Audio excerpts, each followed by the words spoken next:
હશે. અહીંયા કદાચ મીઠી ચા ભાવતી હોય તને તો ત્યાં મોરી બનતી હોય, અહીંયા બધું સ્પાઇસી ખાવાનું મન હોય તો ત્યાં ના પણ હોય. આવું બધું જ્યારે બનાવ બને ત્યારે એડજસ્ટ થવાની કોશિશ કરવાની.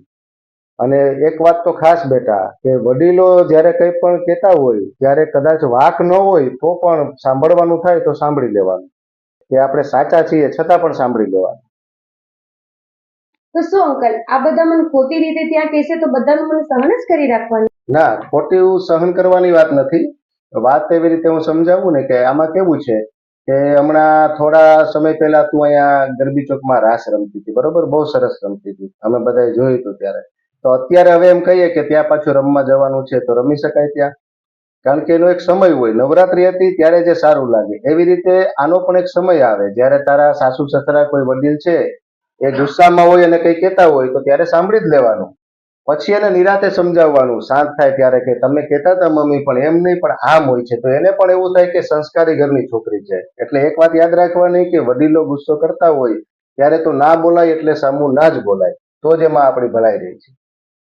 સસરા છે ને એ જ તારા માતા પિતા છે, અને ત્યાં તારા દિયર અને તારા જેઠ છે એ જ તારા ભાઈ છે, અને જ્યાં તારા નણંદ છે ને એ તારે બેન જ માનવાની છે, બરાબર? એટલે હવે તારે ત્યાં જ રહેવાનું છે. એટલે બધા હારે હળી મળી અને પ્રેમથી જ રહેવાનું. જેમ તું અહીંયા રહેતી હતી એવી જ રીતના ત્યાં રહેવાનું છે. જો બેટા, રામચરિત માનસમાં અનસુયા માતા સીતાજીને સ્ત્રી ધર્મ શીખડાવે છે કે સ્ત્રી છે એનો ધર્મ શું છે. એમાં એક ચોપાઈ છે, ધીરજ ધર્મ મિત્ર અરુ નારી આપત કાલ પરિઘઉં જાય. ધીરજ, એના ઉપર મહત્વ આપ્યું છે. તો માવતરે આપણે જે જીદ કરતા હતા એવી જીદ ત્યાં સાસરિયામાં ન થઈ શકે. ધીરજથી, શાંતિથી, હળવાશથી અને હસતા હસતા કુટુંબ સાથે, પરિવાર સાથે આપણે વાતચીત કરીએ અને આનંદથી રહીએ તો નારી ધર્મ આપણે સૌ ભાઈઓ કહેવાય. બીજું જો, એક આ શરૂઆતનું વર્ષ છે ને એ ખાસ મહત્વનું રહે. આમાં નાના નાના ઝઘડાઓ થાય પતિ પત્નીને. તો મારી એક ખાસ એવી વિનંતી છે કે જ્યારે પણ નાના ઝઘડાઓ થાય ત્યારે તારા માતા પિતાને ફોન કરીને ના કહે. કારણ કે કેવું બને છે કે આ નાના ઝઘડાઓ છે પછી તમારે તો પાછું સમાધાન થઈ ગયું હોય, તારા પિતાજી પણ છે એના નોકરી પર ને જોબ પર જતા રહે, પણ માતા છે ને એ સતત ચિંતા કરતી રહે કે મારી દીકરીનું શું થયું હશે. એટલે આ નાના ઝઘડાઓ છે એનું સમાધાન થઈ ગયા બાદ તું એસીમાં બેસી અને પિક્ચર જોતી હશે પણ તારી માતા છે એ સળગતી હશે. એટલે આ ખાસ ધ્યાન રાખવાનું. આવા નાના ઝઘડાઓની વાત શક્ય હોય ત્યાં સુધી પોતાની લડત છે એમ માનીને પોતે જ હેન્ડલ કરી લેવાનું.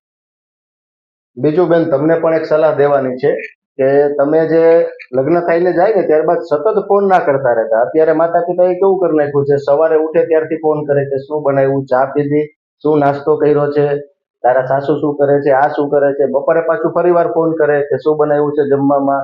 એટલે જે મોબાઈલ હોય ને એના ડેટા બીજા મોબાઈલમાં લેતા હોય તો ટ્રાન્સફર થતા હોય ત્યારે મોબાઈલને બોલાવાય નહીં, બાકી હેંગ થઈ જાય.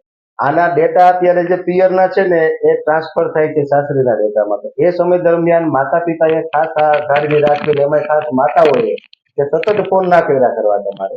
બીજું એક એવી સલાહ ના આપવી કે તને કાંઈ પણ કહી તો હાઈલી આવજો, તો એ હાઈલી જ આવશે.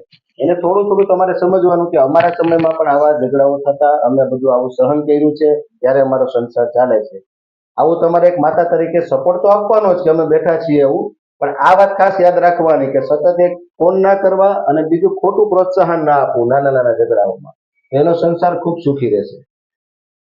તમામ સુંદરકાંડ પરિવારના સભ્યોને આભાર માનું છું કે આપે જે મને આજે જે શિખામણ આપી છે, આ શિખામણ હું સાસરે જઈશ ને બધી જ શિખામણ હું યાદ રાખીશ.